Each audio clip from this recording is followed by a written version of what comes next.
Buenas noches. En esta ocasión estaremos hablando del panorama general de los sistemas operativos con un mapa mental con el cual exploraremos funciones, componentes y clasificación.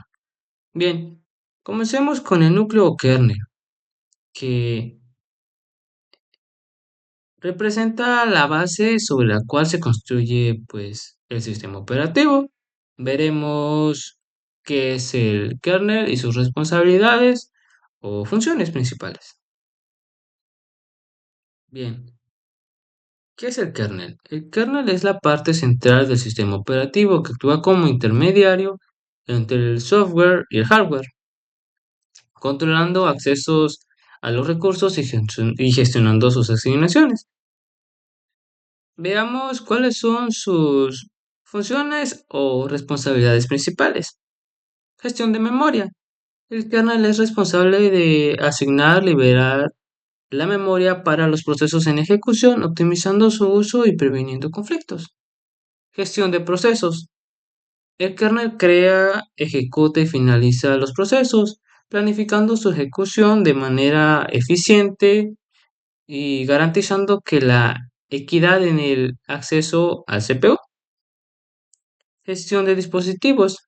El kernel interactúa con los dispositivos del hardware a través de controladores, permitiendo que las aplicaciones utilicen estos recursos de manera abstracta. Gestión de sistemas de archivos. El kernel organiza y gestiona los archivos, directorios en el sistema de almacenamiento, proporcionando una interfaz para poder manipularlos. Bien, hablamos de los tipos de kernel. Tenemos el monolítico. Ejemplo, pues Linux. En este modelo todas las funciones del sistema operativo se ejecutan en el mismo espacio de la memoria del kernel, lo que ofrece un alto rendimiento, pero puede comprometer la estabilidad. También tenemos lo que es el kernel, el microkernel. Ejemplo de ese sería Minix. En este modelo solo las funciones esenciales se ejecutan en el espacio del kernel, mientras que otras funciones se delegan a procesos en el espacio de usuario, lo que mejora la modularidad y la seguridad. También tenemos el kernel híbrido, que un ejemplo de esto sería Windows NT. En este modelo combina las características de los kernels antes mencionados, el kernel monolítico y el microkernel, buscando un equilibrio entre el rendimiento y la modularidad. Bien, veamos lo que son las llamadas al sistema y los servicios, la interfaz entre aplicaciones y el núcleo.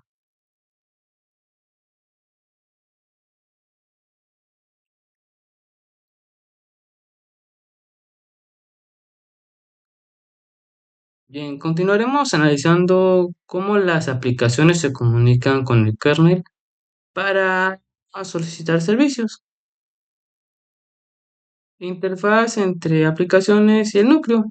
Las aplicaciones necesitan solicitar servicios al kernel, como crear un archivo o acceder a un dispositivo. Esto se realiza a través de las llamadas al sistema. Las llamadas al sistema proveen servicios como creación y terminación de procesos, accesos a archivos y dispositivos.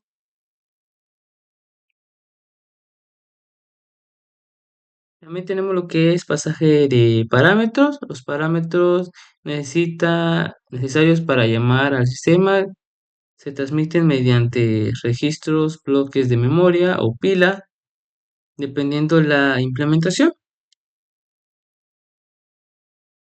Tenemos APIs y programación del sistema. En lugar de realizar llamadas directas al kernel, las aplicaciones suelen utilizar APIs, que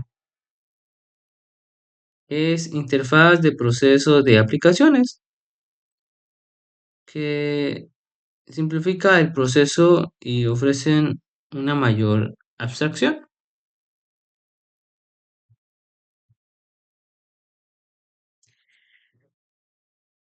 Bien, veamos lo que es la estructura, niveles o estratos del diseño.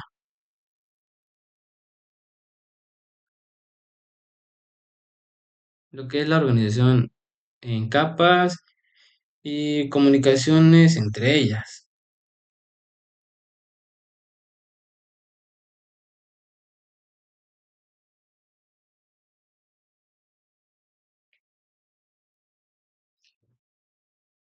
Estructura de niveles o estratos de diseño. Para garantizar la organización y la eficiencia, los sistemas operativos se construyen en niveles o capas. Veamos la organización de las capas y comunicación entre ellas. Nivel de usuario. Es la capa donde se ejecutan las aplicaciones con las que interactúa el usuario, como navegadores web o procesadores de texto, por ejemplo, Word. Tenemos el nivel de sistema. Es la capa que coordina los recursos, los procesos y los archivos y expone las llamadas al sistema para que las aplicaciones puedan acceder a los servicios del kernel. Tenemos el nivel de hardware. Es la capa que controla directamente la CPU, la memoria y los dispositivos físicos. La comunicación entre niveles. La comunicación entre niveles son los niveles, se realizan a través de APIs o APIs y llamadas al sistema, siguiendo un flujo que va desde el nivel de usuario hasta el nivel de hardware. Veamos ventajas del diseño estratificado. Veamos lo que es. Modularidad permite modificar o reemplazar componentes sin afectar al resto del sistema. Mantenimiento facilita la corrección de errores y la adición de nuevas funciones. También tenemos lo que es seguridad. Ahí están los diferentes componentes para evitar que un fallo se propague a todo el sistema. Y estabilidad mejora la resistencia en el sistema frente a errores y fallos.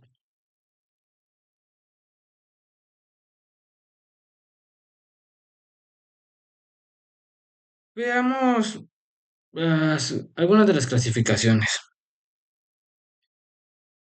Clasificación por interfaz, que sería lo que es la experiencia del usuario.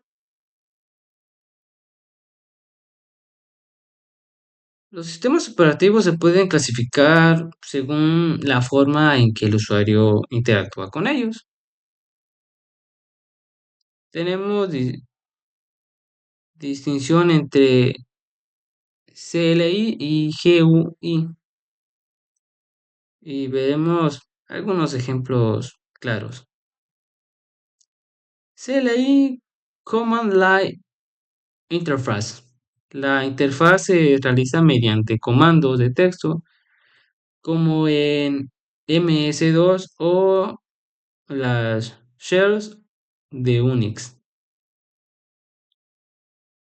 Ofrece un gran control, pero requiere un conocimiento técnico para poder utilizar esto. También tenemos lo que es GUI, Graphical User Interface.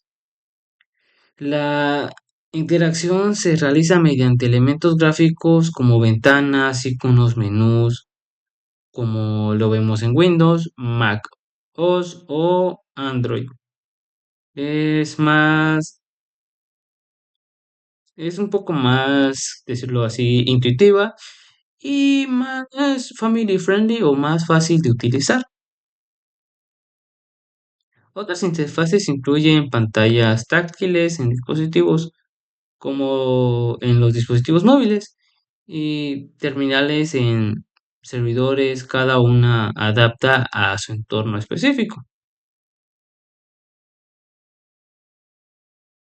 Veamos lo que es la clasificación por propósito y según, según la función o el ámbito de uso se da lo que es esta clasificación de por propósito. Bueno, lo que encontré en una pequeña investigación antes entregada nos dice que pues la clasificación por propósito es la adaptación a la necesidad. Otra forma de clasificar los sistemas operativos es según el propósito para el que está diseñado. Tenemos tipos según la función y ámbito de uso. Propósito general, el sistema para PCs y estaciones de trabajo. Por ejemplo, tenemos Windows, Linux o Mac OS. Estos sistemas operativos están diseñados para una amplia variedad de tareas y usuarios, ofreciendo un entorno versátil y completo, por así decirlo. Tenemos también lo que es embedidos, sistemas integrados en dispositivos como Smart TVs o routers, optimizados para tareas pues concretas. Estos sistemas operativos están diseñados para dispositivos específicos con recursos limitados y se optimizan para realizar tareas concretas de manera eficiente. También tenemos lo que es tiempo real, garantiza respuestas en plazos estrictos usados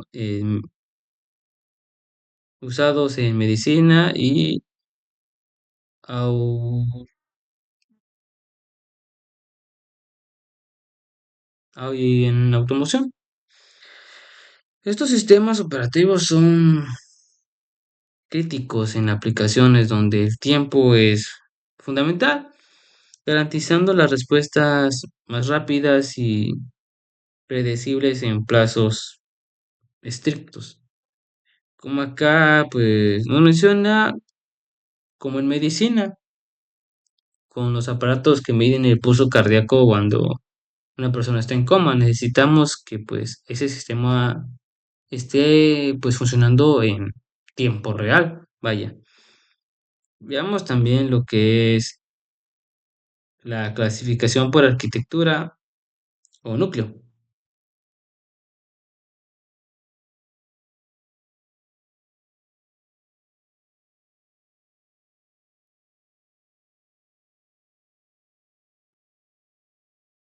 Bien,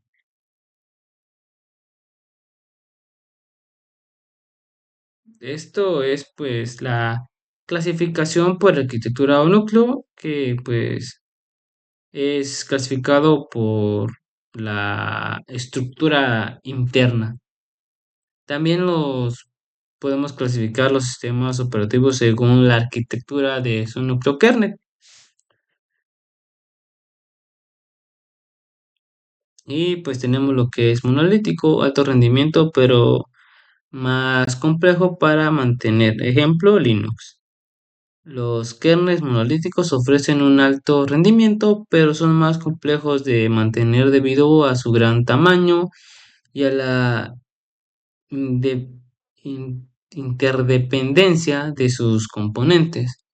Tenemos también lo que es microkernel, modular y más seguro, estable y pues tenemos el ejemplo de Minix.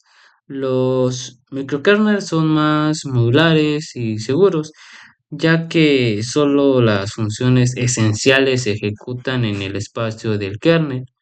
pero pueden sacrificar algo de rendimiento debido a la necesidad a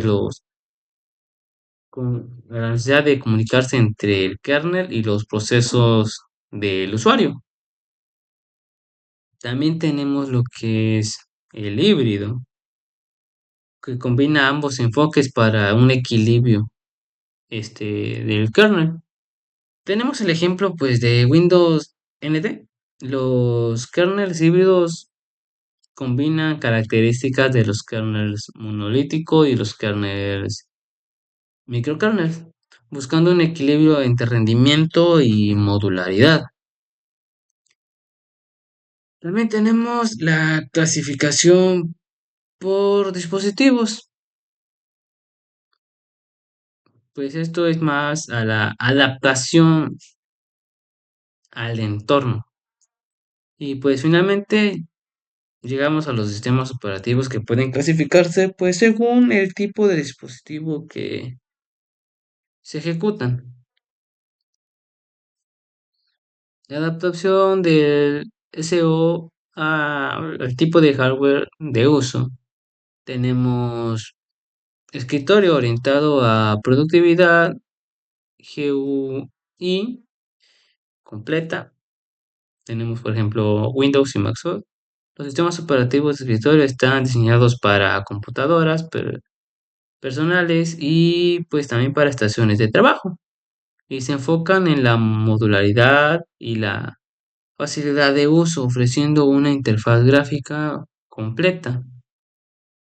Tenemos también los sistemas operativos para servidores, optimizados para la concurrencia y red. Tenemos lo que es Linux Server y Windows Server. Los sistemas operativos de servidor están diseñados para gestionar múltiples usuarios y tareas de manera simultánea y se optimiza para la concurrencia y la conectividad de red. Y pues también llegamos a lo que es los sistemas operativos para móviles, para la gestión de energía, sensores y pantallas táctiles, que tenemos el ejemplo del más popular que es Android y también iOS. Los sistemas operativos para móviles están diseñados para teléfonos inteligentes y tabletas. Se optimizan para gestionar la energía y para gestionar pues la energía, los sensores y las pantallas táctiles. Bien. En conclusión, o bien, en resumen, los sistemas operativos son componentes esenciales de la informática actual o la informática moderna que gestiona los recursos del sistema, permitiendo la ejecución de aplicaciones y proporcionan una interfaz para la interacción con el usuario. Sus clasificaciones y arquitecturas varían en función de su uso, necesidades o objetivos, ya que pues como podemos ver, en la actualidad tenemos sistemas operativos para autos, para que la conectividad entre un dispositivo inteligente como un smartphone se pueda conectar a los vehículos. Y también tenemos los sistemas operativos para televisiones como las Smart TVs que conocemos. En general, los sistemas operativos abarcan gran parte de la tecnología actual. Y pues conocer un poco más del panorama de los sistemas operativos nos abre al entendimiento de que hay más allá de lo que vemos frente a la pantalla. Detrás de la interfaz de Word o de la interfaz de alguna aplicación que nosotros utilizamos día a día, hay un núcleo que está trabajando, gestionando pues los archivos, gestionando cada acción que nosotros hacemos, ya sea la escritura o simplemente un gesto en el teléfono, ya que como podemos ver está dividido en capas y la capa más baja que conocemos como el lenguaje ensamblador o lenguaje máquina, pues es la que directamente habla con el núcleo, con el kernel y envía pues los recursos y para que las funciones, ya sea en una computadora o en un smartphone, funcione pues de manera eficiente y evitando los errores en su gran mayoría. Bien, esto sería mi participación. Espero que mi explicación haya sido clara y concisa.